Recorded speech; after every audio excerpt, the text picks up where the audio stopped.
very good evening to one and all present here. Today, as part of the ongoing series of the Podium, we have with us a lady who has transitioned from banking to operations to social ventures and back to banking with extraordinary success. A lady who breaks all the typical banking stereotypes. A lady whose energy spreads faster than wildfire. A lady who could very well be a great ambassador for women in the corporate sector. Ladies and gentlemen, it is indeed an honor for me to introduce to you Ms. Judy Manners, the Executive Director of Asset Management, JP Morgan.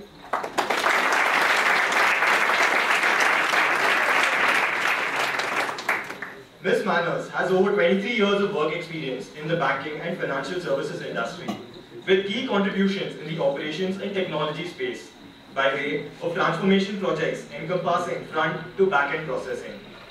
A PGP batch of 1989 postgraduate from IIM Ahmedabad, Ms. Manners first worked with ANZ Grindlays Bank for over 10 years and then moved on to Max New York Life Insurance to be part of the startup team there for 2 years.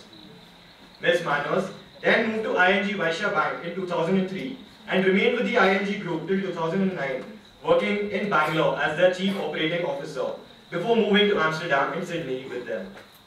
In 2010, she spent a year as a products consultant with Janlakshmi Financial Services, and she considers this to be her most fulfilling stint throughout her career. Post this, Ms. Manners joined JP Morgan in the offshoring space as an executive director with asset management and has been with them for the last 19 months. Banking aside, Ms. Manners is also the co-chair for the JP Morgan India program of WIN, that is the Women's Interacting Network. Now based in Bangalore, Ms. Manners is originally from Shillong, and therefore IIM Shillong and its success is very close to her heart. In the longer term, she is keen to see the rural BPO opportunities extend to the northeastern part of India. She enjoys traveling and has already ticked off quite a few items from her bucket list, some of them being bungee jumping in New Zealand, visiting Mount Everest from the Tibet side, and a Kenya safari. Ma'am, it is indeed a pleasure to have such a multifaceted personality representing such a great brand with us today. May I now hand over the stage to you to engage the audience in an interactive segment. Thank you.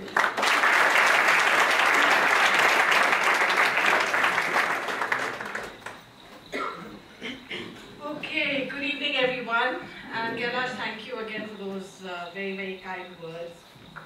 So here I am today. This trip, I must first of all thank all of you because I was actually planning to make a trip to Shillong possibly a little later. But then I actually realized, from a timing perspective, the pull of IIM, it doesn't matter, whether it's an A, an S, an L, or whatever comes after that, right? But the pull of IIM is a very, very strong pull, and I'm very, very happy to be here. Though I must admit, this is the only time I've had to pack a business suit into my suitcase. All the years I've been coming to Shillong, but thank you so much. I think, thank you for your time. And I was actually going through the website, and it was interesting the quote that I actually picked up, where you speak about being society friendly, right, and not just being career friendly as an institution. And I think more and more we're coming to see that, across the corporate world, where it's not just about having people performing well in their careers, but you hear of it as corporate social responsibility. But I also think it's a responsibility from just being an individual, good citizen, and I think that is what will really carry you through the years. Okay. So I did send an email around to Kailash, I asked him to circulate it because I wasn't sure how many people would land up. Okay, so that's me, just in case you weren't sure. Not sure that everyone can see me either. But I think that's, that's the corporate world. Yeah, I just, as Kailash mentioned, 23 years of it. And, sorry, do I need to call a mic?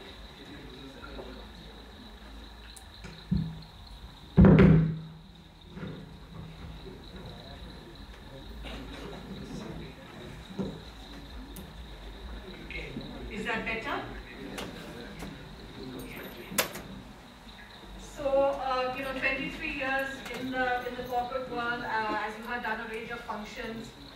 Interesting because I did a rough calculation, I think, on the numbers, and I think I got down to about 1.13 million minutes of working career, right? So, that's a lot of minutes.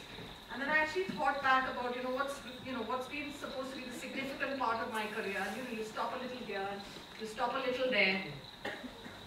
And then I actually thought, the most significant minute in my life, my entire life, is probably bungee jumping, right? It was literally a 1 minute affair. You have to sort of work quite a few hours to be able to get there. But I honestly thought, if I flip back and forth, there's that, and there's the other side, and I kept asking myself, which is the photograph I look at more often? Which one do you think it is? Yeah, and that's exactly what it is. I think it's about, what I'm going to take you through today is less of the corporate speak, but I think it's more about how you converge your own identity with what the corporate world is all about. And I think it actually starts with, inspiring others when we say with passion and energy. So of course, it's now the Olympics. I think all of us probably know, the spectacular man you see there on the screen. I think all of 26 years old, Oscar Pistorius, amazing, right? And he's not had it easy. Right? Along the way, there have been comments made about the use of lens, how it's going to give him an advantage and all of that.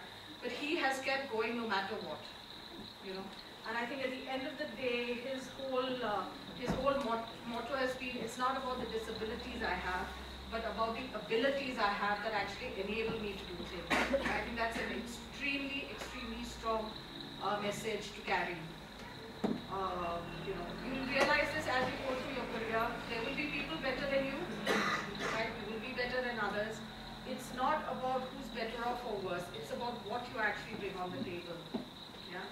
And I think here probably, I will touch on my own experience in this area. So I remember a few years ago, I think 2004, 2005, when I was actually made the Chief Operating Officer at IG Vaishya Bank. I've been a hardcore operations person, right? Not too much into the IT, not those days at least. And I think within a few weeks of taking on the new role, one of the assignments I was given, well not assignments, it was sort of forced on me, was when our core banking system crashed. Right? So today, all of you guys do internet banking, right? Or maybe it's the parents sending the money, maybe you're just checking your account balances, I don't know which way it works. But, the biggest task for me was to actually step back and say, hold on, I'm not a technology person. I had an entire technology team working from Infosys, who worked in Infosys, people who worked with Wipro, looking to me for leadership. I had my own management team, my peer group, the chief executive officer, the CFO, and everyone is looking to me for leadership. And I realized, it's what you bring on the table. It's not what you know, right? The tech guys, they knew how to do things. They knew the technology side of it. But to be able to actually convert it into management action, right? And that's when I actually realized it's really about the passion and the energy. Of course, you have to have structured thinking, right? All leadership positions will definitely require that. You have to be structured in your thinking, in your communication, your articulation is very important. But the other thing is also then what you bring on the table. So there you go. Passion and energy. And I think just one word of, it'll be interesting. I think all of you will leave this institute very charged up, and that's exactly how you should be. But I think it's also very important, when you join the various organizations, you need to be able to moderate your behavior. So it's considered as something which is collaborative rather than intrusive. And I say this because you don't realize it, but a lot of people are very wary of the I am tag. Their view is these guys are going to come in, these are the hot shots who 5 years later, I'm going to be reporting to. It's human nature, right? It'll happen to you 10 years later, maybe even 5 years later, I don't know. So I think when you come on with that passion and energy, see where you can actually fit in the best, right? Think on your feet. It's not just what you know, it's not just a passion and energy, but how you can actually contribute. So, how many of you go to the gym? Do you have a gym here? How many of you go to the gym? Should I be asking? No time, right? Well, I'll tell you this. I try to go to the gym at least 3-4 times a week. What I find is on some days when I go to the gym, I give energy, even if it's at 6 o'clock, 7 o'clock in the morning. And on some other days, I come out and I realize I've absorbed energy from the room. That's what being part of a team is all about. Yeah? So you have to learn to work off, feed off the group, but always be there with what you have. And always be inspirational. Okay, who's familiar with this? Yeah, the geese. Yeah, they all fly in one direction. And I must admit, it took sort of a PowerPoint slide to actually walk me through all of this, to understand the importance of a V formation. So, I used to watch some of those, World War II films earlier on, right? I don't know if you guys have watched them at all nowadays, but you always see the planes flying in a V formation, and that's when I realized it's about communication. Right? So the person at the front, the bird at the front can actually see what's happening in front, and through their own method of communication, they're able to convey the message to everyone in the team. Right? Because that's what it is. It's a team birds out there, but they are flying with a sense of purpose. Right? The other thing I'm told is they fly at slightly different heights, to overcome, to reduce the wind resistance factor. And that as a team, I think they end up using only 71% of the energy, or something like that. The reason I'm telling you this is you will join organizations. Believe me, for some of them, you walk into a team meeting, and before you know it, you've got the solutions. Right? You have got to be able to carry the people with you. It could be your peer group, it could be people reporting to you, it could be your bosses. Again, it's not just what you know, but you've got to take them with you. And even when you're on that journey, remember, like the geese, right, they take turns in leading. That's exactly the roles you're going to play at various points in time. You've got to know when to lead. You've got to know when to just be the coach. And sometimes you've got to learn to just step back. It's your idea, someone else will take credit for it. That's the reality. But at the end of the day, it is shared direction. If anyone comes across as being very individualistic, you will shine in the short term. It's not sustainable. And some of you will want to make brilliant careers as individuals. There's nothing wrong in that. These are all options. My role here is not to tell you what's wrong or right. My role here is just to tell you that, listen, through my experience, these are the various options you have in your career. Right? And there are, like anything else, there are always pros and cons attached with ideas. Okay, so that's about shared direction. Now, yesterday, I went to a place called, thank you, once known as the cleanest village in Asia, right? Mountain North. I can see quite a few heads nodding, so I'm glad to see that it's something which is familiar to you. And the one question I kept asking myself as I walked around that tiny little place, I said, how do they do it? It is amazingly clean, And I kept walking and I kept looking for some signboard which would say, this is the way to the so-and-so office, and someone would come out and say, oh, come and meet the village headman, this is how we've done things. There was nothing like that. And that's when it actually struck me, when I said, okay, when we're talking about actors one with shared direction, those guys have done it. Right? So they've done it as a habit. There has been no financing that's come in, there's been no UN, there's been no central government, there's been no state government, there's been no governor, there's been no McKinsey consultants, there's been no hotshot MBA students to come and say, hey, you guys can actually make this the cleanest city. They have acted as one with shared direction, but it's part of their DNA. I don't think they're even aware of it. And I just, on the drive back, I just kept thinking, I said, my God, if you could harness that, that direction, that focus, and if it's something that you could roll across an organization, it would be amazing. Okay, cell phones. Who doesn't have one? Yeah? Alright, so, the next thing is about anticipating the market. I'm sure we have a fair number of marketing enthusiasts out here. Can I see some hands? Yeah. Good. Oh, finance still outweighs. Okay, so what is anticipating the market all about?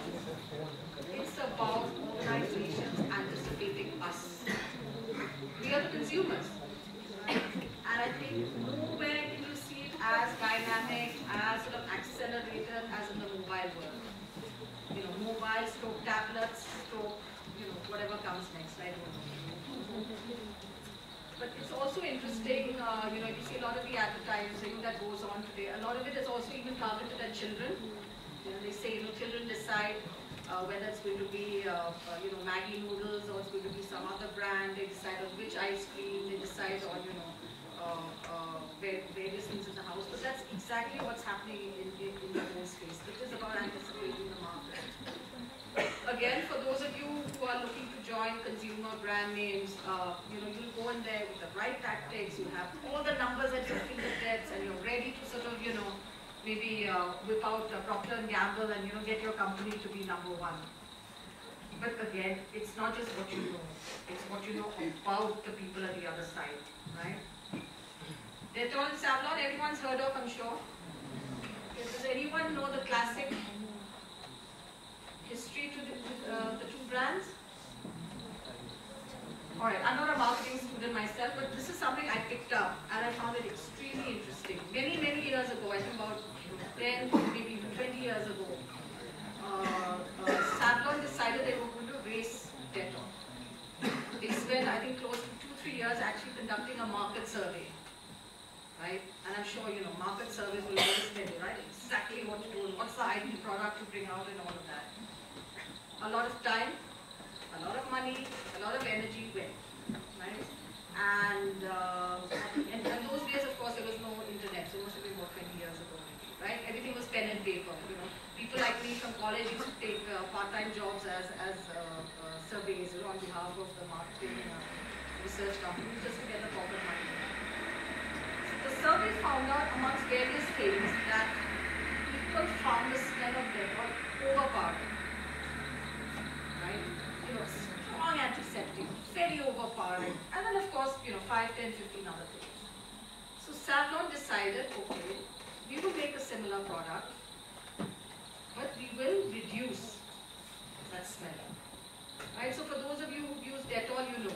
Right? For those of you who've used Dettol and Savlon, you probably know exactly what I'm talking about. Savlon bombed. It was a disaster. Because the marketing teams failed to realize that along with that overpowering smell, the consumers associated that with hygiene, antiseptic. You walk into hospitals and that smell just overpowers you, right? Anticipate the market, not just through your studies of what market behavior is, not just sitting behind a computer generating all those graphs and saying, okay, man, I got you. Get on your feet, get out there. There are good companies, I know, like I think Nestle, Hindustan Levers, all these companies actually insist that you spend, I think, the first 6 months, 12 months, I don't know how many it is, actually on the job.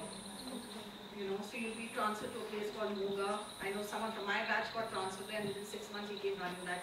He was a slick city boy. He was, I think, number 11 in our batch. Amazing intelligence. But he couldn't take that. Right? So you also have to know what your priorities are. Even when you're selecting your when you get your placement, you've got to know what lies ahead of you. Because if you want to stay ahead of the market, even if you're on financial services, even in the marketing line, you've got to know what you're getting into. Anticipate the market, also then step back and actually say, what's this organization all about? I think linked to this was the fact that when I joined Jana Lakshmi Financial Services Microfinance, you have to understand, I've never given products. So I joined as a product consultant. And I must say, I was overwhelmed at the beginning. I said, what exactly do they want me to do? I'm hardcore operations. I'm not that Lean Six Sigma, operations management, and the Pareto analysis, and I've got all those things like, coming out of my mouth. But then I realized, I said, what, and the person who was hiring me, he said, Judy, just give it a shot. He said, we'll move you to operations later. He said, but just give this a shot. So we actually went and launched what we call a gold loan. And this is for poor women, right? This is microfinance lending to the poor women. It's to the vegetable vendors. It's to the ladies who come and maybe, clean, sweep the floors and all of that. And I was given a deadline, 2 months. That was it. I had no clue where to start. So I started in what was my comfort zone. Went to HDFC Bank, again networking, had a few contacts there, sat in a branch for 2 days, figured out how that guy did valuation. Okay, then I traced it back. I asked the valuer, who do you work for? He said, so-and-so jeweler in the old part of the city. so drove my car, parked it, the central part of town, then took a bus, then walked for about 15 minutes to the market. Finally got to the jeweler's location. Sat there I think for about 2-3 days, just observing, right? Then came back, of course, finance, you have to do the business case, right? You've got to show them you're going to make profits and not losses. Did all of that, got the contracts drawn up. Then I figured, we've got to communicate, right? So we just had these pamphlets made. Simple, 1 rupee, 2 rupees, sort of, recycled paper. Made in Tamil, made in Telugu, made in Urdu, because I realized the Muslims are a large population you could tap. Right? A lot of gold, a lot of them don't keep money in the bank, they store it all up in gold. So this is when you start understanding consumer behavior. And next thing you know, the product was rolled out. It was, for me, it was very interesting just to figure out the dynamics of the whole situation. And that's when I actually started saying, you really have to, I thought operations was about getting into it, but I think marketing is also very much the same.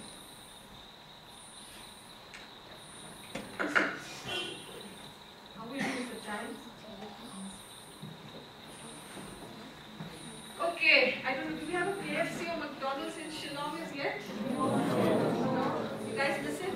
Yes. Okay, alright. I think I should get a franchisee for that done, right? So what have they done?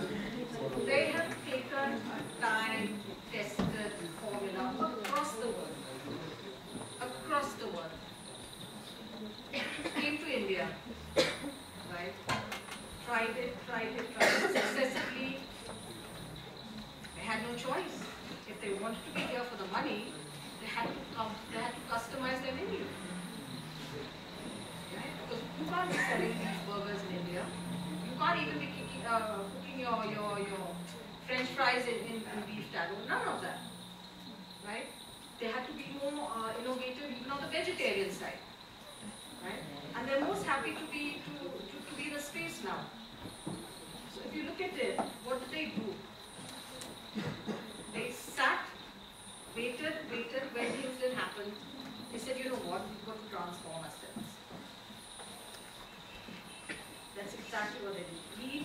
Lead the change, and you'll find a lot of companies doing this as they come into India now. Right? Lead the change and ultimately add value to the consumer. Right? So that's a good story to have. In various roles you have, and maybe I was lucky probably in operations because we went through the what I call the paper. There were letters that used to come into snail mail, right? So that's the post, right?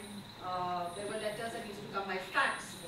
I don't think any of you in this room would have even used a fax machine. Yeah. Okay, not asking there. And then of course, next thing you know, you had, you got onto the internet, and then you got this whole thing of, internet banking, going online. Sorry, I missed the IVR in between. I hate the call centers. But dial 1, press 9, wait for this, do that, which language, and the country, and just time down the phone. So even when you're doing all of this, you're actually trying to transform, consumer habits. And I think it's really again about knowing. But of course, your number crunching needs to be very strong on the numbers, because today we're talking about substantial investments in technology. So I can tell you when we talked about ING Vaishya, we were a core, and you guys are going to laugh when you read that, we were a core operations team of 13 people, 1 team. Task, the mandate given was, this team was going to go and manage the centralized operations for 400 branches across the country. 200 branches were on core banking, 200 were on standalone. Yeah, and if you thought the road to Mount Along was bad, I can tell you in some places in Andhra, the last mile of delivery of the hardware and everything, we actually had to do by bullock cart. The road was so bad. That's reality. Yeah. So you have your dish, it's on top of the temple. Right? Because the temple was probably the higher building in the locality, in the small village. Yeah? The mails would come from IIT Amsterdam. Network is done, utilization is poor, we've invested so much money in technology. And I would keep giving them the numbers, then I got fed up. I got a few photographs taken. I said, what do you do when a monkey is swinging on the wire? Right? After that, the question stopped. And that's exactly what I told them. I said, you've got to understand India. You have got to understand the environment. You have good solutions, you have the financials, but you have to customize. Leading change is about, I'm sorry to say, the higher up you go, it's more, managing the bosses than anything. But you need to lead change, you need to lead change for your people. Okay, so when I joined ING by Shah, I think I was about 37 or 38, I don't remember. The average size of the operations team across the country was about 45. These were guys we had to teach them how to do. So when you tell them move the cursor up, they would take the mouse and lift it up. Okay, and here's Judy, hotshot, so-called hotshot MBA, and they were like, oh, MBA, these guys, first thing it was unionized. They're going to come, they're going to shut down our jobs, they're going to take our livelihood away. These were people who knew nothing. Okay, and I, just from Max Neoclide, had worked with, the GE, all the bright young guys, Lean, Six Sigma, I had, everything in my head and knew exactly what to do. And then I said, I have to step back. If I'm going to lead the change, it's not about what I know, it's about how I communicate. So then I said, okay, fine, I have whatever, extended team now, 200, 300 people, to spread across the country. What do I do with that? So we started bringing the better people in. It's about selecting a good team sometimes. It's also about attacking those three key stakeholders, your opponents. It's a very tough thing to do. The union guys. You have to take them on. Some of them will become your buddy, some of them will remain stubborn. You just have to wear them down. You wear yourself down too also, right? The thing is, you have to be able to carry them with you, because if you can carry the toughest guys with you, believe me, half the world's done. Because they become your preachers. You don't need to preach the good word anymore. So we got into this whole thing of, we had the consultants come in, and ING was saying we're ready to throw money, and I said no McKinsey, because I couldn't see a McKinsey guy relating with someone who, was sort of 48 years old or something like that. But then we built teams. I said let's give everyone a shared direction, right? And the one sport we're all passionate about in India is, so we set up teams. Yeah, just like you have the Ranji Trophy, north, south, east, west. Set up the teams. Who's going to open accounts faster? What's going to be the run rate? Who's going to do this? Less accuracy, Because I could not stand there and put up charts on productivity. I could not stand up there and put up charts on individual capacity, KPIs, balance scorecards. These are all the things we hear about, right?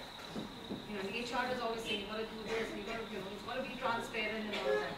We could not do that. There would have been a riot. And I had, it was tough because you're telling the guys at the top, give me time. I'll do it, but you have to empower me. And that's, I think, and that's again when you say, when you're able to carry convincing story up, because I said it's shared direction for the entire bank. Right? Parallel to that, there were, a lot of pressure from Reserve Bank of India and all of that. But it was about leading change. Right?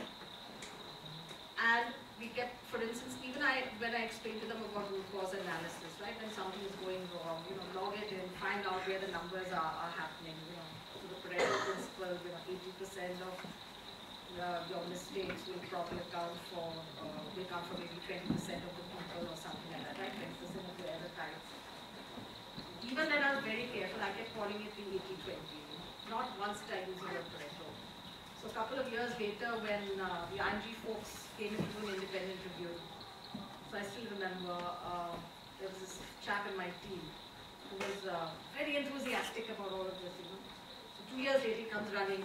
No, I had actually left that office by the time. So he called me and said, Madam, one question I have. So I said, what is it? They're asking me about potato principle. So I said, listen, it was just the 80-20. Why don't they say 80-20? 80-20 is simple to remember. What is this potato? But the thing is, that's the gap. Right? That's the gap you guys will have to bridge. Again, it's not what you know. It's how you can impart it and put it in the hands of the people you're going to manage, the people you're going to work with. Your peer group, people up the line, people down the line. Right? And I can tell you, you will be under a lot of scrutiny. You would be surprised. You're almost like under a microscope with an iron tag behind you. Seriously. remember, little things go a long way. Okay. My favorite, simplification. Who's from Bombay? Ever been on the, do you guys go by train anymore? When I was in college, we used to go by train. Yeah. And I used to always, admire women who, I'm sure it's tougher than the men's definitely, but the women's compartment at 6 o'clock in the evening, church came, they get into the train, number 1, they get a window seat, number 2, number 3 going in the right direction. And I thought, you've made it, and doesn't matter what else you do, but if you can do that day in, day out, and you can almost see them, just starting just before the train gets in, right? But, I think this is I think the height of simplification is really in the Bombay Dabba.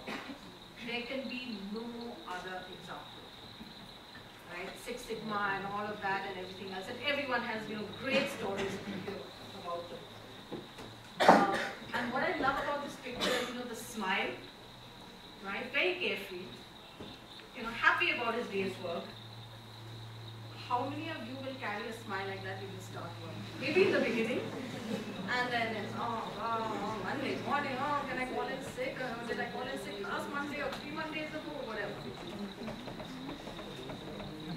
And to me, I always look at this photograph and I say, I will never see a McKinsey guy will get paid maybe 100 times what this guy gets paid in a day, right? I don't think I will ever see a McKinsey guy climbing out of a train. Forget the fact that he's carrying the dabbas and smiling, right? But McKinsey will be spouting Six Sigma.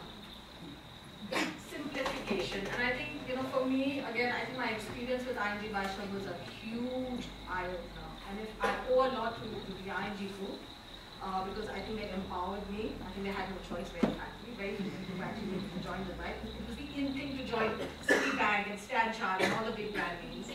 Whereas I just wanted a challenge, and I thought, well, I worked in Gurgaon, worked in Delhi, worked in Calcutta, worked in Chennai, obviously spent time in and out of Bombay, never worked in Bangalore, so I said, give it a shot. And I think for me, it was more just about the challenge of change and transformation. It was the whole world with a new. Because I think that ops part and all of that I can do. But if you can change people, that is something which is sustainable. And I used to tell my folks, the people in my team, I said, let's face it, let's look at the people we have working for them. I said, we're not just responsible for a person's salary. We're probably responsible for the meal going on the family table at the end of the day. Because a lot of them had, they were married, the wives were housewives, taking care of the family at home, school-going children. And that's why I said, we've got to carry them with us. Right? Simplify. You will have, and saying this even after so many years of working, right? You guys will know far more about a lot of things than I do today. But it's how you articulate, it's how you communicate, it's how you carry people. That's really what is sustainable.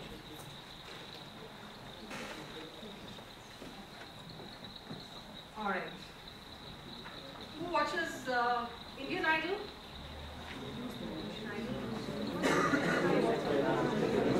American Idol? Okay. Yeah. All these talent shows, and they give just the average Johnny on the street, mind-blowing opportunities, right? Well-winning teams. Very easy to go and pick up the best of the best. Creme de la creme, and just, they sure they will deliver. Maybe, little polishing, when I will do, but they will deliver. But it's also about spotting people who are prima facie, right? Hotshot candidates. I don't know if any of you would recognize this photograph up there. Yeah? Yeah? Okay, quite a few hands, all right. For those of you who didn't put up your hands, I'm not going to torture you. But I am going to play a little bit of a video. Okay, I'm not asking you to appreciate the music. I'm asking you to listen to what she says. Listen to what the panel of judges ask her just before she takes the stage. Thank you, you know what I'm talking about. I'm going to ask you to try and listen if you can hear any sound from the audience. Okay? And very important, body language. Okay, so just pay attention, a little patience.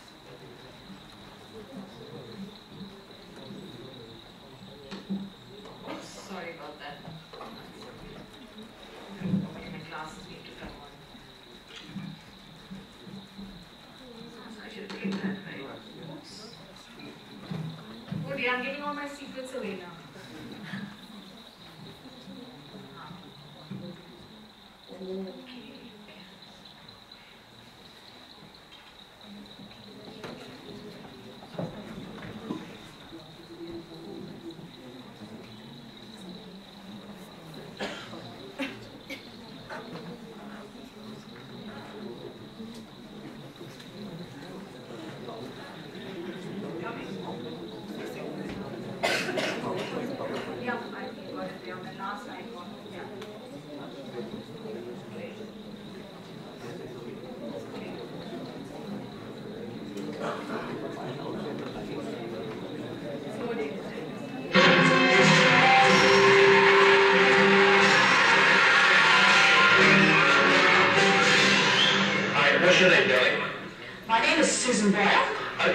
Susan, where are you from? I am from Brighton, near Bathgate, West Lothian. It's a big town. It's a collection of villages. That's a thing here. And how old are you, Susan? I am 47. And that's just one side of me.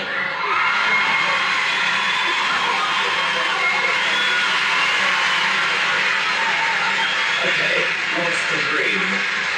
I'm trained to be a professional singer.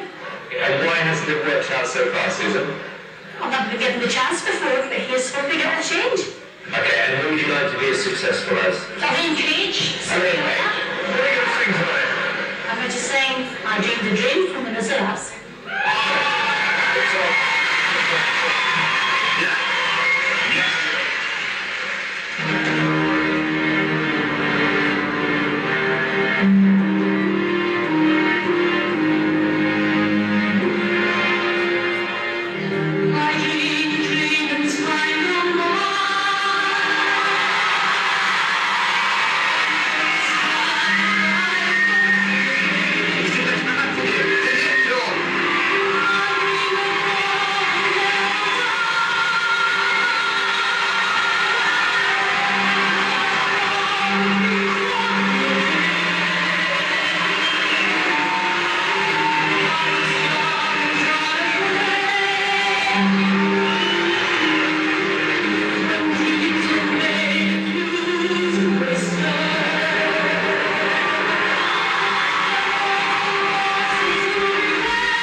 What was the initial reaction? Oh God, what a waste of time. 47 years old, very front page, I mean, even the judges, right? Their faces, and they're judges. They're on TV. But just that, the audience, oh my God, who does she think she is? Yeah? And she's like, okay, fine, I'll give it a shot. Let's try this whole thing out. Yeah, and then the music starts. And I think it's, it's barely, I think, seconds pass, right? And you just see a world will change. It's not too clear here, but actually what happens is ultimately the audience is on their feet, and they don't sit down, and you can see the judge's reaction. Simon Cowell, who's the most probably caustic, most difficult judge to ever be up against in any of these competitions. He's like, someone said probably seeing all the dollars, bringing up against the boys. She went on to make, I think some people say, 22 million pounds. It's a lot of money, right? But I'll also tell you something. She didn't win that year. She came second. But very few people remember who came first. Yeah. So is it always about winning? It's good to win. Sometimes being second doesn't mean that you just focus on what I missed. It's focus on what you have. So if you go back to the first slide about the story is saying what I'm able to do. That's exactly what she went and did. But very important was they focused on her. Right? You will find one of the things very, very valuable, you know, and I can say this only from experience. Extremely valuable in your careers. Try and find a good mentor. Ideally, it should not be from your own company because you're just starting off your careers. But if you know someone, you know, it could be a professor, it could be anyone, right? But it's extreme. It should be someone who probably has no direct influence over your area of work, because then you can always use them as a sounding board to understand the dynamics of organizations. Just last week, JP Morgan, we had a lady visiting us from the Hong Kong office. She runs what she calls diversity program. And I'm a little cynical about these things, you know, sort of, okay, diversity again is a, male, female ratio, gender and all of that. But one of the things she talked about was more the diversity of skill sets, and that's exactly what I believe in. It's people coming from the arts section, people coming from the science section, the engineers, finance, mix them all up, right? And I think untold studies have shown that it's always the mixed teams that actually end up performing better in the longer term. And I think this is probably, to me, really stands testimony of that. It's about, remove your biases, and at the same time, even if you're in her shoes, when you find yourself in a situation, it's about proving who you are. Don't ever let anyone, take away your sense of self-worth. But also remember, when you're leading teams, don't get biased, right? Because you may be missing out on something very valuable there. And I think this is probably, again, when you talk about, building the winning teams, it doesn't happen overnight. Some of you will probably be blessed with, working in high-performing teams, and some people enjoy that. One of the questions I always have is, when company A sort of hires a new CEO, right, from company B, the CEO will come in with his entire previous management team. It happens all the time, right? You guys may start doing it a few years later when you have to be hiring people. Maybe someone from, from IIT, where you studied. Maybe, so-and-so's from IIM Shillong, I hope you do that. And say, okay, let me also get this person into the organization. Networking will happen, but don't let it be at the cost of actually missing out on good people out there. So, alright, so let's just take it a little towards the end. Okay, maybe.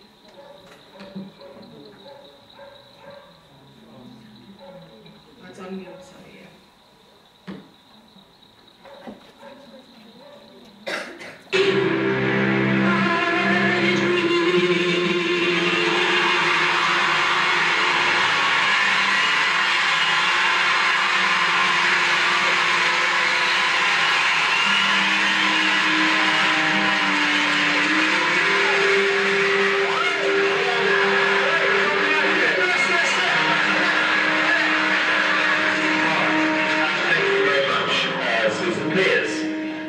Without a doubt, that was the biggest surprise I have had in 3 years.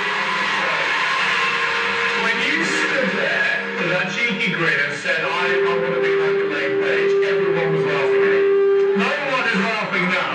That was stunning, an incredible performance. Amazing. I'm really in shock about you two.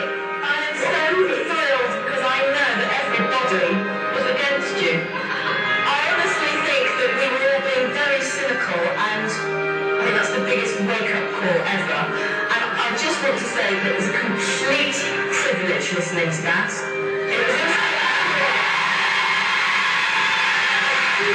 I knew the minute you walked out on that stage that we were going to hear something extraordinary, and I was right. Susan, you are a little tiger, aren't you? You are. Okay, moment of truth. Here's yes or no. The biggest yes I have ever given anyone. yes, definitely. Susan Boyle, you can go back to the village.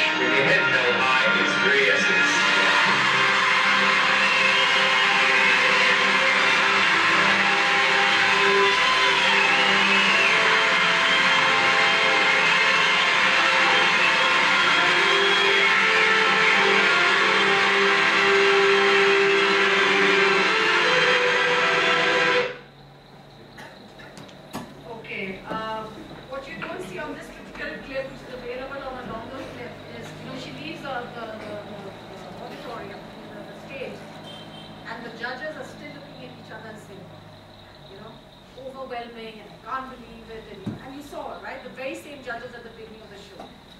So I think, you know, a lot of people actually, if you ever Google this on YouTube, a lot of people say they keep going back to watch it because they just find it's motivating.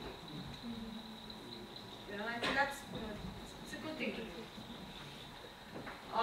You know, and again, if I sort of, I'm supposed to touch on my own experience, right, about building living. I can tell you in 2001, I joined Max New York Life Insurance, right? That was 11 years ago. This was at a time when the government was opening up the life insurance space to foreign players. Right? So till then, it's, you know, good old LIC, and I must admit, I still have my LIC policies. I'm sure most of your parents would do the same. But the CEO came in, and you know, he said, "Okay, Judy, you have 2 months." He said, "We're going to open 8 branches. I want you to hire 40 people. Oh, and by the way, no one from LIC." Oh my God, okay, but I've been in banking my whole life. I don't know anything about life insurance apart from my own policy. So I had to go digging through my files and, you know, actually almost read word by word and understand what the exclusion clauses and all of that was all about. And I said, okay, fine, it's going to be about operations, build a mixed team. We took people from the hospitality industry. We took people from, I think, Oberoi Hotels. We took people from Kodak. We took people from DHL. You know, because logistics is very important when you're launching something across the country, right? We took a couple of accountants, you know, took 1 or 2 doctors because we needed someone to take care of the medical underwriting piece. Yeah, and these had to be people who were young, who were not into that sort of, you know, I've done my MBBS and, you know, I'm going to be the greatest surgeon in the world or whatever they had aspirations to be. But people who were actually willing to experiment, you know, be innovative and actually get outside their own comfort zone. And that's the word I'm looking for. And I think at the end of the whole thing, you know, by the, you know, about 3-4 months later, we had our flow charts done, we had everything done. We built everything from scratch, you know. But again, I think it was about, you know, and that's where again stakeholder management is so important. Where you're telling the team, you know, it doesn't matter. It's shared direction. So the CEO said for the first year, we're a startup company, he said, no bullshits for anyone. He said, we just have to get the company up and running, right? And he said, you know, my goal is very simple, that every 3 months there need to be, I think, 2 or 3 favorable press articles about the company. And it was just very basic stuff. I just knew I had, you know, so many months, 8 branches, 40 people to hire, and that was it. Right? Obviously, you know, you have to get to the finer arrangements of service level agreements and turnaround times and, you know, things like that. But that all came a little later. And I think it is really about that. You'd be surprised. You know, I would have gone and picked up a bunch of people, let's say from GE, but I think they would have all come with their own baggage, right? Experience. I'm not calling experience baggage, but you come with a certain set way of working. Whereas when you mix it up, everyone's eager to learn from each other. And I think when you join, there's a lot of stuff you would have learned, you know, from your previous firms, those of you who have work experience, from your previous areas of study. You know, to keep yourself and you'll be amazed at how quickly you get through your assignments and how quickly you'll also be able to get people to support you in your new roles, in your new firms. I love dogs. Does anyone love dogs? I am probably I was not a brilliant student at IIM, let me first tell you that, right? You walk in there and everyone's, you know, first class, first, second, third, or whatever it is, right? We all walk in there with attitude, and then in no time I just said, oh my God, I cannot be competing against the folks from, you know, the gold medalists from IITs, and, you know, from St. Stephen's, and from Sydenham, and all that. So I found myself in a good comfort zone. My professors, a couple of them, don't remember me for my marks. They may remember me for my maybe lack of marks, but a few of them remember me because I think in my second year, I don't know if I kept a dog on campus or she adopted me. I'm not sure which way it went. Okay, you know, and she was very much an integral part of the whole thing. You know, she'd come to the classroom, the door was locked, she'd scratch on the door and she'd come in. That was the whole thing. You know, it brought life. It was variety. But very interesting with dogs. So does anyone watch the show, or have you ever seen the show Dog Whisperer? Yes. So it's about how he goes in. Caesar Milan goes in and actually goes into these households that have very troubled dogs, and how he actually counsels them and trains them. Right? The interesting thing is he doesn't just train them himself, he uses his dogs, his own dogs. And he teaches the misbehaved dog, what being part of a pack is all about. And how it's important to have a leader. And how it's important that you have to listen to that leader. And again, it's, you will, through the years, need to take some very tough calls. Sometimes the people, low performance in your teams, right, where it'll be very difficult to actually tell them that, listen, this thing is not working. You yourself will, when you join an organization, ask for feedback, right? But here, when you're communicating, and especially when it's around performance issues, do it early. It's a very tough thing to do. Respect the person sitting on the other side of the table, but don't shirk. Because by shirking, right, you're actually misleading that person. And it's not something that comes very easy. But the thing is, if you actually apply your mind to it, you can actually turn around some of these situations. So I had someone in my team. I had a very critical 4-member team in one of the processes I was having a few years ago. And there was work that was coming in from overseas, and it was a 4-member team, and it was a very technical team. And, there was some sort of, not financial irregularities, but they were actually masking the errors. So overnight, out of the team of 4, I had to sack 2, right, overnight. It's like, we're leaving the office tomorrow, this is it. The third person had to be given what we call a final warning letter, right? And the fourth person that was left in the team, I think, was ready to resign because he was like suddenly thinking, oh my God, I've got 3 months to go. So I looked at the person who's given the letter, and he kept saying, I'm so sorry, Judy, and head down and everything. And I told him, I said, listen, everyone's spoken to you. Your manager's manager, HR has spoken to you.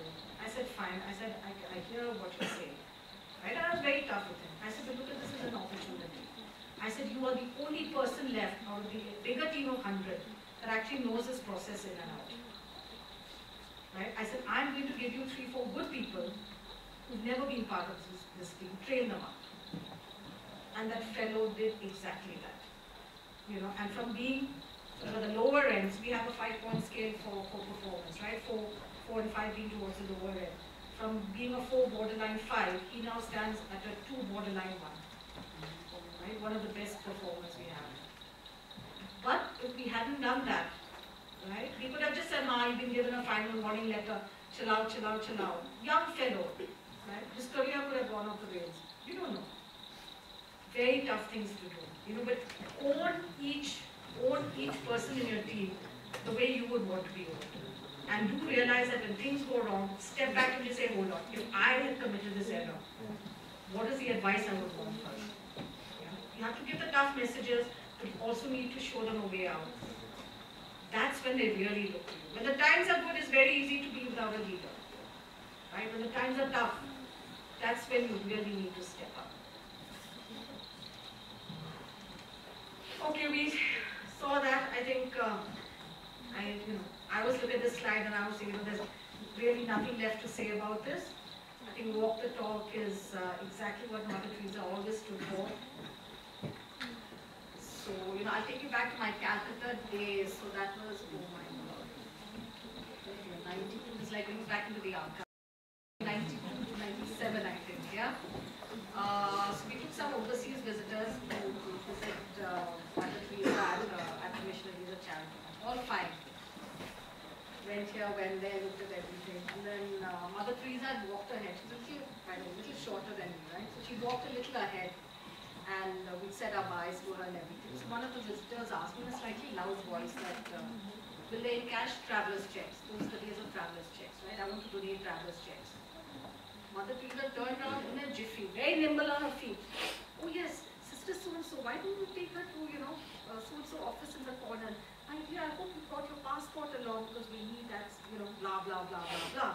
And I was just amazed. I said, here's this, Mother Teresa, I just thought we sort of said goodbye to her and all of that, but she was sharp. She knew, right? She knew that if someone was donating,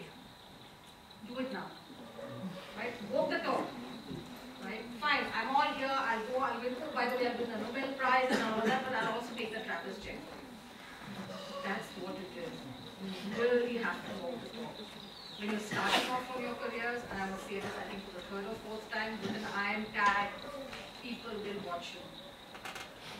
They will watch what time you come to office. They will watch what time you leave office.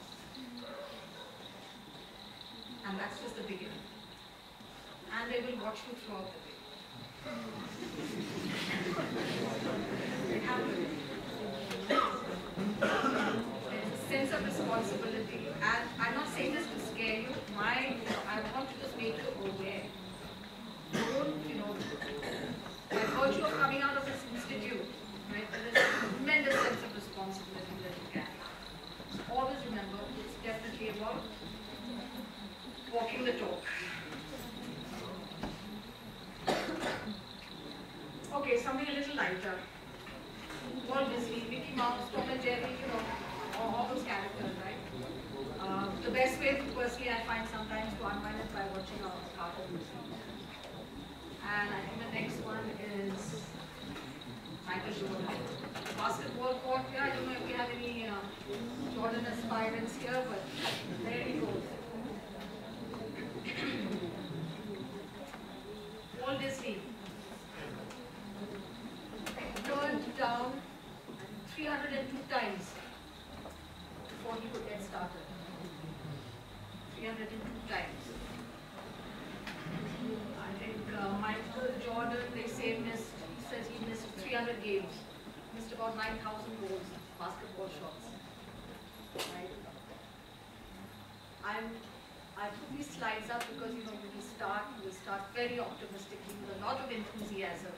But there will be maybe a couple of days, maybe over the next couple of years, where you really think something's happened at work which will set you back. Right? So remember, like Susan Boyd, it's not about what people think of you, it's about how you recover and come back. Right? We saw it in the earlier slides, some of the stories and all of them, you're seeing it now. Right? It's about how you come back. Right? Don't focus on what you failed on. Learn from it. Okay, one of my bosses always tells me, because this is more on the operation side than me as a person, but he says, always understand your mistakes. Never start accepting them, right? And never stop learning from them. And I think that's really what these slides are about. So, 1.12 million minutes on one side, just 1 minute on the other side. Right? So you all have a very exciting time ahead of you, so just go for it. Thank you.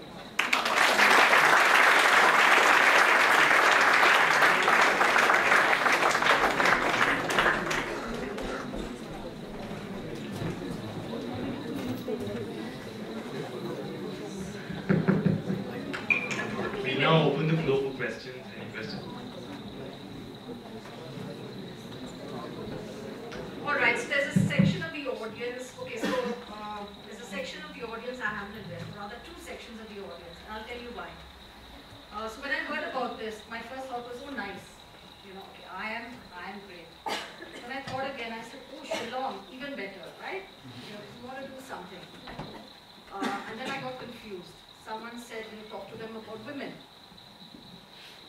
Someone else said, no, talk to them about finance, right? And I thought, okay. And I said, but there's also operations and there's also banking, right? So, it all just comes together. And I think for me, that's exactly the whole thing about being categorized. The minute you get into a certain slot, right, you will reach a certain part of the audience. Right? But when you're addressing a larger group, it's about knowing your audience, trying to reach a few more people, okay, maybe not being able to engage everyone as highly as if you've done it on a direct level. So I know we're meeting with, is it the finance group? Yeah, but I do know there are some questions around finance. I'm very glad to see so many women in the room, so I think hats off to all of you for being here. So 30%, 35%? 40, all right. Okay, that's the way to go. Definitely way higher than nice. 20 out of a batch of 200 people, now that was way too many women. So the times are changing, yeah? That's good, that's good. So finance questions, I think there was a list you had, which you gave me. Anyone? Careers in finance? Was that one of the questions people had? Who wants to get into investment banking? Alright. Despite everything you're hearing about in the news, Wall Street, the agitation, this year particularly has been a very bad year for global bank CEOs. Yeah? You had Barclays, HSBC, you name it. Right? I think yesterday I was in Maulan, and the only one SMS that got through in the middle of all that tranquility was one from my brother saying, watch CNN, Stand Chartered, right? $250 billion Iran scam. And I just said, I'm here in Maulan. I just sort of deleted the SMS. Right? Two worlds, exactly the two worlds that you need to sort of encompass. But I think it's important, for those of you who are considering investment banking, it's high pressure.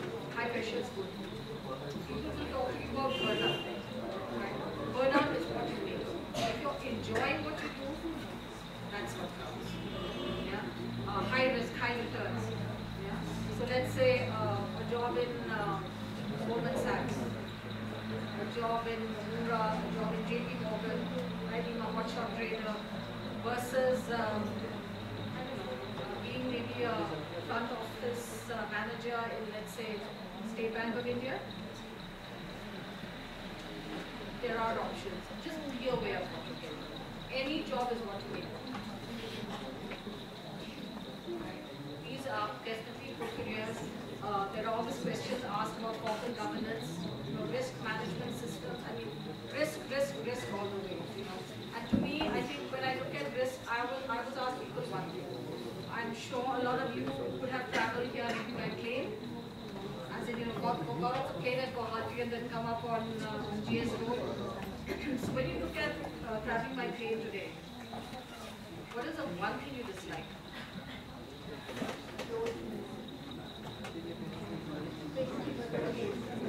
The leg space? Okay, sorry, I'm small, so I don't find that very often. Anything else? Security checks?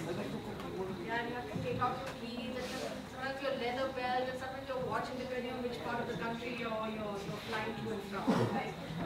But if you were given a choice, and I look at it and say, okay, I'm one person being inconvenienced for the security of maybe 99 other people in the queue.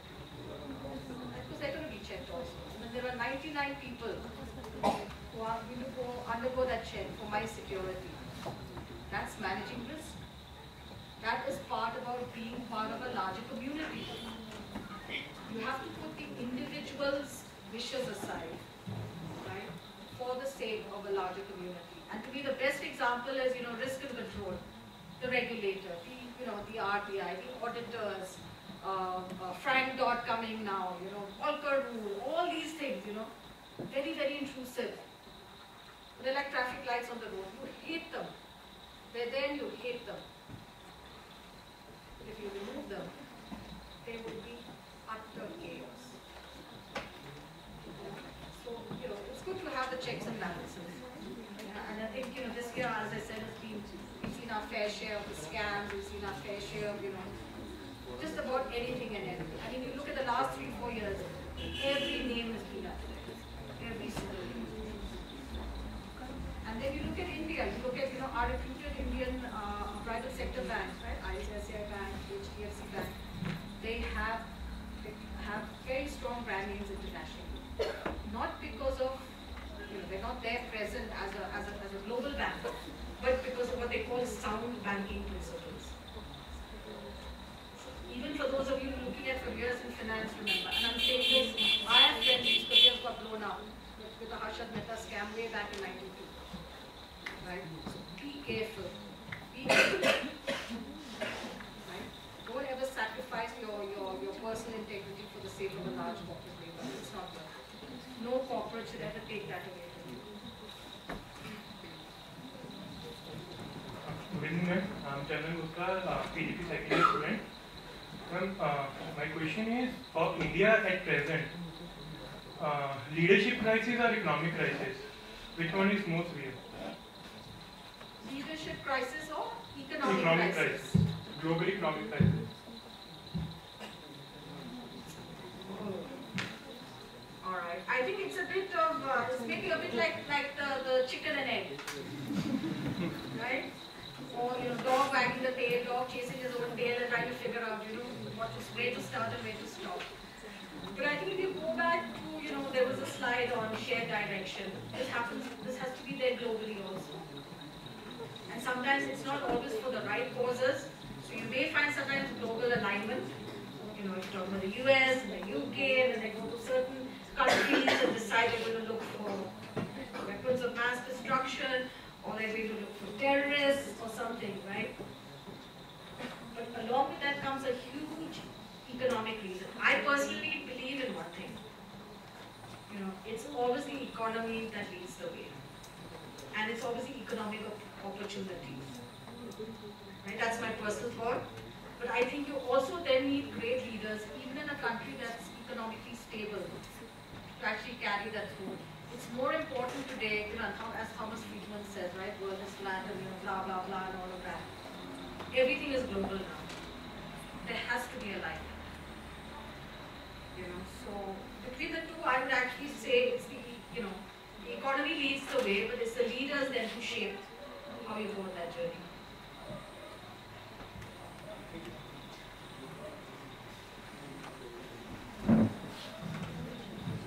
Good evening, ma'am. I'm Shanu Fatehpuria. I am from PGP 12, PGP 11. Ma'am, my question is related to the operations as a career. Ma'am, during this, you are a hardcore operations person. So, what kind of difficulties you had faced in your career, being taking operations as a career as a woman? Because still there are many people out, who think that operations women, how can they handle? But still there are so many CEOs who are women, and they are the leaders in Fortune 500 companies. I just want some insights about it. I think this is the only time in all these years of working someone's asked me an operations question. Thank you so much. Okay, so I think again it's a question of what you enjoy doing, what you're good. It's going to be two things. So you've got to be interested in something, and if you're lucky, or you find a job that suits it, or maybe it's the other way around. I don't quite know. But I think everyone talks about a work-life balance, right? I must admit I'm single, right? So I can probably outlast any working man in the working hours in office, right? If nothing else, at the end of the day, I get home and that's for me and myself. Okay, so that's just from a personal aspect. You would be surprised, people sometimes see this as a threat, right? Because it's like if someone can work longer hours than you, it's like, hold on, that person's out to, eye the next promotion. It's not about that, it's about what you're interested in. Okay, and I think in operations today, the bigger challenges I see is really in keeping up with technology. I talked about the IBR earlier on, right? The call centers and everything. That lived a very short shelf life, for folks in operations. From there, it went straight onto the internet, right? And really, today, have any of you ever walked into a branch to withdraw cash? Yes. Have any of you walked into a branch more than 10 times to withdraw cash? Right? So I think in operations, it's more about just really, mapping it for the future we talk about, anticipate the market. It is really about that. Today you can do everything on the mobile. And I see this, I swipe the card for petrol, right? And the girl goes off, and she hasn't even come back, and I already get the message on my SMS, on my mobile. The SMS saying that you swipe whatever, 2,000 rupees or another 2,000 goes along with your petrol prices. So I think specifically for operations, it's really about keeping pace with technology, and because technology means a lot of investment, it's about, it's really about understanding the organizations you join, how much of it is really technology driven, right? How much are they willing to invest? You don't need to be an IT person, believe me, to understand the nitty-gritty of operations. But I always believe, again, you need to get down into the detail. Because especially in operations, the devil is always there in the detail. Some little thing that gets overlooked, some tax deduction source flag, some interest rate, some penalty rate, So you really need to get into it. I'm talking right now about financial services operations. But the same thing would apply even, let's say, in a manufacturing unit. Right? You've got to understand how your inventory management systems work, creditors, debtors, all those things. So don't just isolate yourself to say, okay, this is my shop floor. This is what I'm going to do. Logistics. I always dream that if ever someone says, okay, we're going to give you a bonus. Well, I do get the bonus, it's a little paltry these days. But my ambition is, my wish is that someone says, we'll give you a 1-week dream assignment, right? So typically me, never happy with one, always want things in 2s and 3s. So I always think, logistics in an air traffic control tower. And can you imagine all these planes landing and things like that? 9/11, okay? You keep seeing replays of National Geographic. I'm amazed how they were able to shut down the US airspace. It's amazing, right? Especially here, we can't even control traffic on the road. All right. The other thing is DHL. Right? So I'm not talking about the letters at courier. I'm talking about vital organs. Yeah. How they courier from one part to the US, from one coast to the other. That is, we talk about Six Sigma and time bound and SLAs and all of that. That's what logistics is. That's also operations. But having said that, I think if people are looking for careers in operations, re-engineer your skills, And believe me, I'm sure if I was 8 or 10 years younger, I would have done this. Go out there and learn Chinese, learn Mandarin Chinese. And this applies for anyone and everyone in this world. Where is the world going, right? So you see people playing football. They don't run to where the ball is. The rest of the people run to where they think the ball's going next. Right? So think of yourself, that's the corporate world out there, right? Look at how you can differentiate your skills. You can be in HR, you can be in finance, you can be in operations, you can be in, I'm sorry if I missed out any other branch, but believe me, I really think that's really how you re-engineer your skills. Did I answer your question somewhat?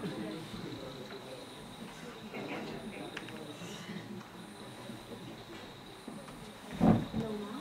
I'm Uma from PGP11. Hello, ma'am. I'm Uma from PGP11. Ma'am, you worked for Jan Lakshmi, which basically works on financial inclusion. And now you're working for JP Morgan. What basic ideology is different in the two? What do you feel? How would you reflect on that? Wow, that's more like my personal philosophy now, right? The foundation principles, I think, are the same. It's very much about the corporate balance sheet. It's the P&L. It's making the profits. If I take it to the next level, then let's say it's about corporate social responsibility. And let's make no bones here, okay? JP Morgan does a lot on the CSR side, just as most organizations do. Helping with orphanages, helping in the US, because it's a US-based company, they actually hire, even in these tough times, they actually hire a lot of retired army veterans. Okay, because it's about, sticking by the people that have really stuck by the country.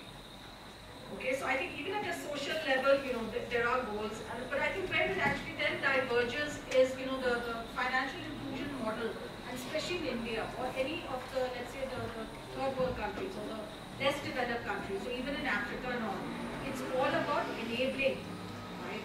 When you say the bottom of the pyramid and the bottom of the pyramid, it's really about reaching out to those people. And I think that's really a fundamental shift in the way organizations would work, But in terms of, I think, overall goals, it's not to say they're any different. I just think the way you approach them, right? So like I talked about the gold loans for Jan Lakshmi. Gold loans, even, HDFC Bank and all have, right? they'll go and advertise online and things like that. But this is not how you would do it, in the microfinance space. You would actually want to go and reach them because they are women who are working the whole day. Most of them could be even on an hourly wage system, right? So they can't even get that half an hour to talk to you. You've got to go to them. You have to go to the slums and stand there, right? And distribute the pamphlets. And that's how it's got to be. So the distribution systems are very different, right? But I think the fundamental ideology is about, it is about making the profits. Financial profits, social profits. Those two remain the same.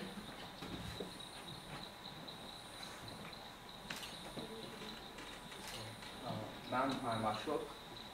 I'm a PGP 12 participant. So, right from our childhood, we have been taught one thing. There have been many movies, books, they teach you that you fall so that you can rise. But, every time you fall, you should learn that you have to rise. But my personal opinion as of my present mental state is that the freedom to fail is diminishing.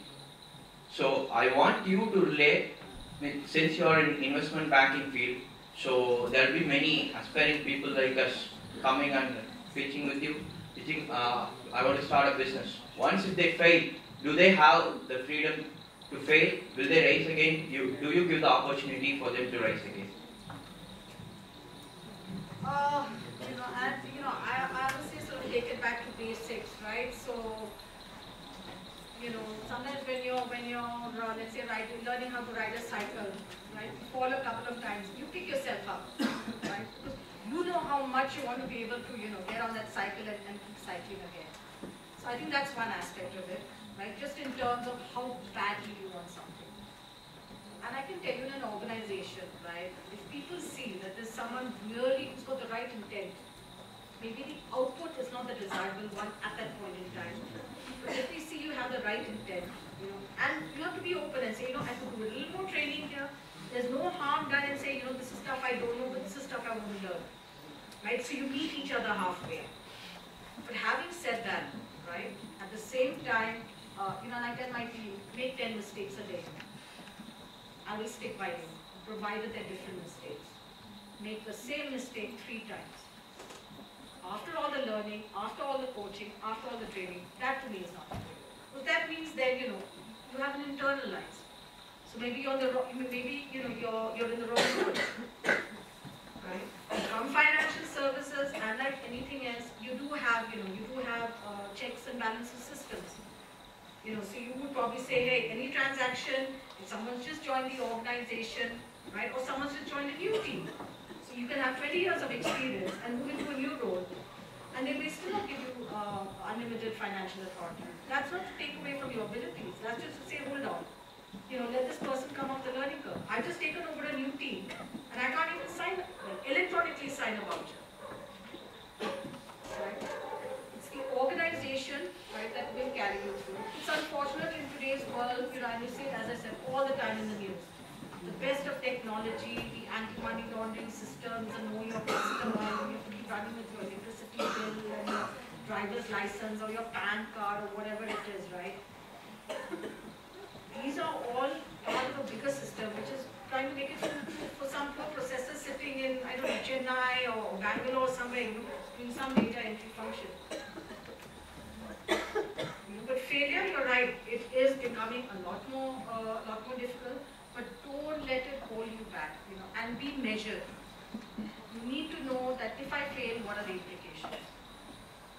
Right? And if something is too big to chew, you have to turn on and man up. And even if it's your boss, you have to tell him that, listen, I'm sorry.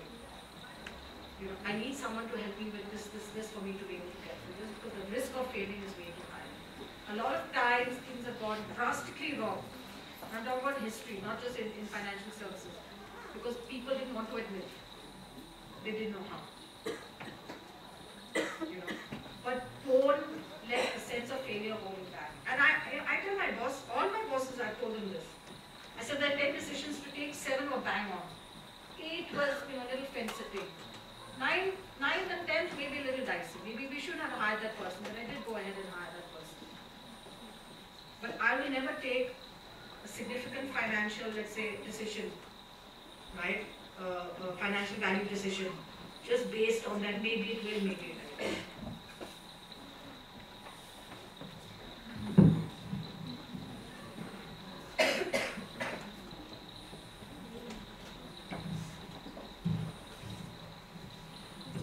Good evening, ma'am. My name is Ganesh. I am a first year student. I wanted to relate one of your slides to the investment banking. You said simplify, showing that Mumbai Dabbawalas, right? Yeah. So, with the Dodd-Frank Act coming in a couple of years back, they have been asked to simplify, bring in transparency, and too big to fail concepts should be removed. So, do you think it is good for the banking system or bad? Because banks earn a lot of complexity. The equities derivatives space is so complex that consumers try sometimes to understand what is happening. So, do you think simplifying will be advantage to the bank? As in, people want it to be simplified, but do you think it's a good thing, a good act which has been brought in? And again, I think this goes back to what you talk very much like a security check. I think for an individual bank, it's going to be great. It's not going to be something they like. But I think to protect the entire interests, right, the interests of the entire investment community, right, I think it's the way. And we have no one to blame but ourselves. Right? We created this. Right? Products didn't just get more complex, by themselves, right, overnight. All of us sitting in this room, at some point in time, over time, you'll suddenly say that, oh my God, I don't believe this whole thing is so complex. Right? And sometimes you realize that, hey, I've designed, a sexy product, and, this is really going to take the market. Complexities. So again, as I said, I think at an individual level, it is difficult. But again, I think for the sake of the larger community, and it's just maybe timing. The last 3-4 years, we've seen it all. It's got now to the stage where people are saying, throw them into jail, and these are things that happen overseas. Okay, very well-known names, and I think Indians have been looking more so on the spotlight because we've got some leading Indian names now in banks. Right? So you get Deutsche Bank, Citibank. We had that unfortunate incident with McKinsey.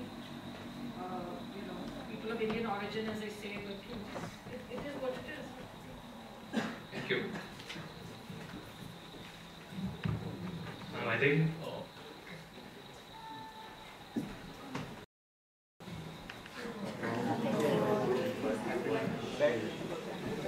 I can hear you. Good evening, ma'am. My name is Krishna. I'm a second year participant here. I recall the movie Wall Street where Michael Douglas says greed is good. So, what do you think? Is greed good in the financial industry, even in the bank?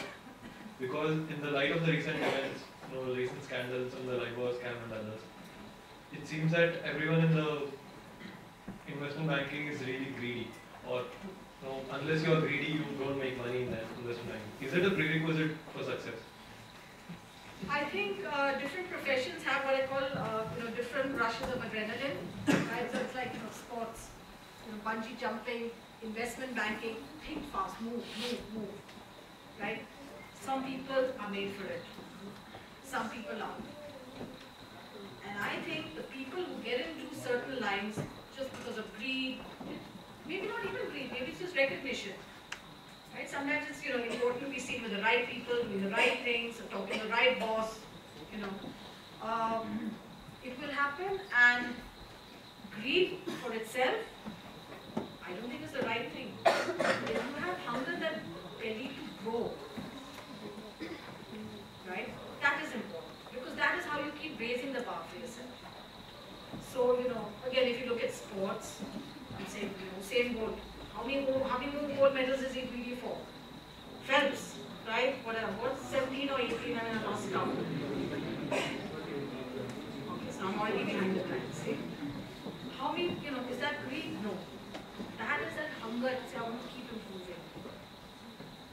Okay, but I think greed for just the sake of just the whole concept of money by itself, it'll take you places. Yeah. But then again, as I said, high risk, high return, and I don't know, you sleep an easy night, maybe over the last 3-4 years, maybe not. I'm sure many CEOs across the world, right, of financial service banks and spaces like that would actually be a little uncomfortable. But high risk, high return. So what happens when things go bad? The very same people clawed back. Right? They have to pay their last 2 years' salary that is to be paid back to the company. And you know what you'll find then? It's not about financial service. It's not about finances anymore. It's not about the money. They no longer have a place in society. Right? So the very people who looked up to them yesterday, you know, will probably despise them tomorrow. And some people can live through it. You know, so I think at the end of the day, it's what drives you as a person. And it's very tempting. And I think I was telling Kailash this I think maybe yesterday, day before, when you were talking back home. And I said, I look at my batch. There are people who have much fatter bank balances than I do. There are people who've done phenomenally well in their careers, far better than I have, and vice versa. There are people I've done better in. But I know one thing, you know, I sleep well at night. That's good. Yeah. You know, I think health-wise, thanks to my gym instructor, he takes good care of me. And I think in the long run, you know, probably my gym instructor is more important to me than my boss. That's all I can say. It's a personal choice. You have got to have that mirror on yourself. I keep telling everyone this. Know why you're in something, know why you're in it, and know how long it's going to last. Your priorities change. If you can, find a job, right, that'll address the newer priorities. Otherwise you get stuck in a rut. And you can keep earning money. You don't need to be an investment banker also. You can still keep earning money. But after a while, you know, you may find that excitement goes. A little greed, I think, was too much. Not recommended.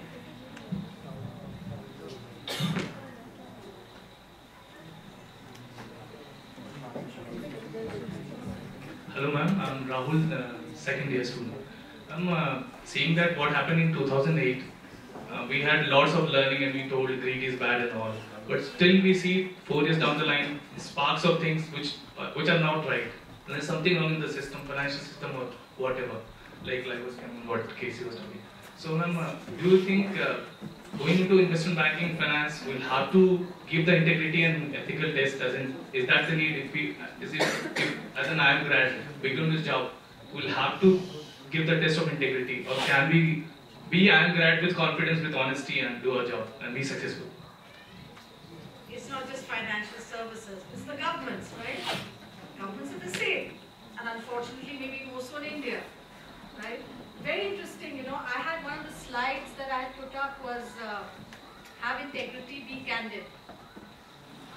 You know, and then I said, okay, you can't do corporate world now, especially not in this year with all the, you know, big bank CEOs having to sort of, you know, run away from their jobs, resign and all of that. Then I said governments, of course, out of the question. Then I thought, you know, maybe what about, maybe, you know, some part of religion? Then I said no, that's also tarnished. You know, and I just removed the slide. Because today, unfortunately, you know, I think integrity is, as I say, you know, half full, half empty. Right? So some people like to say, oh, I'm telling the truth, but they're actually on that half empty side of the glass. People like me would like to say, I'm telling the truth and I'm half full. Water level doesn't change. It's not an easy question anymore. It's no longer as black and white. You have to define the black and white for yourself. Reduce the gray. Right? Maybe you might have more black and less white. Maybe someone else might have it the other way around. But first of all, you need to figure out where you stand. Right? And I can tell you, in some organizations, there are certain things which are very clear. Right? One incident is one incident too many. And I think that's, you know, at the end of the day, that's the way to go. Keep it very simple. Keep the rules very simple. Everyone understands it. Don't compromise. Really, don't compromise. This is like, I must admit, there's a lot of times when I have to throw group discussions at people joining the organization. My favorite topic has always been, who's more at fault? The person bribing or the person accepting the bribe? There's no answer. Right? It's how you conduct yourself in that. That's how I'm assessing it, right? As a person hiring. And life will throw you many of these goofies. You just have to come out on top of it with what you believe is right. Just have one last question. Actually, two last questions. It was really a motivating speech, and Ma'am, as you told, as an IAM brand, when you go out there, there is a lot of eyes seeing at you. But at times, we don't feel good when many people look at us, many good eyes are seeing at us. So how do you feel when you enter a corporate world? How do you overcome all those eyes and you make privacy for yourself? That is my first question. And my second question is, ma'am, this is a personal question. Like, at some point of life, we will have two paths. One is what we wanted, what we desired to be. But we know it is very difficult to reach the destination. But other part, the destination is visible. Opportunity is maximum, but that is not we wanted. So if you are, since you have a lot of experience, if you are in such a position, which path you will take? Okay, I think that's the second question is a very good question because I'll be frank with you, right? So I'm now, I'm 48. Okay. I will be frank with you. I look at a lot of my colleagues, and as some of them put it, we look 10 years older than you, right? It's that convergence. For everything, right? We have something. Let's make no bones about it. Right? Everything comes at a price. Okay? I think till 10 years ago, I could happily say, it was very much the corporate life. And that's how it had to be. There is a time and place for everything. You make your mark, right? And you move on. And then you make another mark. And you move on. And you concentrate. You focus. You focus on yourself as a person. Right? 2, 3 things I never compromise on. One was health. Right? So no matter what, if I have to get up at 5 o'clock in the morning to go to the gym, I do it.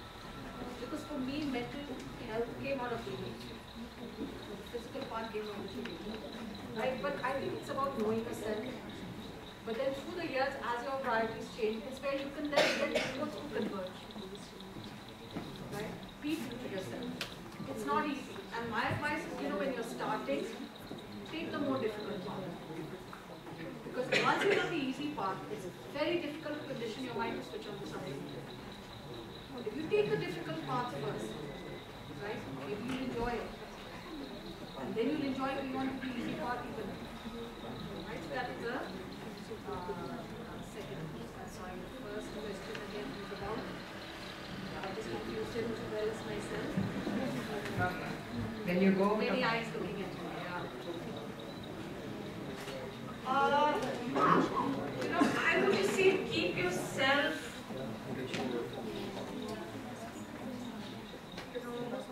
just be aware of what's happening around you. You need to always remember, and you see this happens a lot of times. I'll tell you when I went to Amsterdam, one of the things, I remember once in the cafeteria, and the Dutch are they're very strict for a hell of a lot of things.